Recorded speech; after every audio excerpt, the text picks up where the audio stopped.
शान्ताकारं भुजगशयनं पद्मनाभं सुरेशं विश्वाधारं गगनसदृशं मेघवर्णं शुभांगं लक्ष्मीकान्तं कमलनयनं योगिरुद्यानगम्यं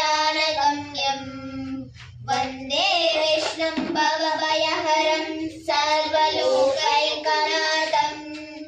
मेघश्यामं पीतकौशल्यवासं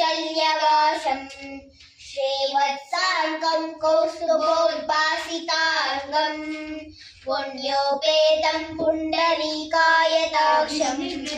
विष्णुं वन्दे सर्वलोकैकनाथं नमः समस्तभूतानामादिभूताय भूभृते अनेकरूपरूपाय विष्णवे सर्वजिष्णवे सशङ्खचक्रं सकिरीटकुण्डलं सपीतवस्त्रं सरसीरुहेक्षणं संहारवक्षस्थलशोभिकौस्तुभं नमामि विष्णुं शिरसा चतुर्भुजं छायायां पारिजातस्य हेमसिंहासनोपरि आसीनमम्बुदश्यामं मायादाक्षमलङ्कृतं चन्दाननं चतुर्बाहुं श्रीवत्साङ्कितवक्षसं रुक्मिणी सत्यभामाभ्यां सहितं कृष्णमाश्रये।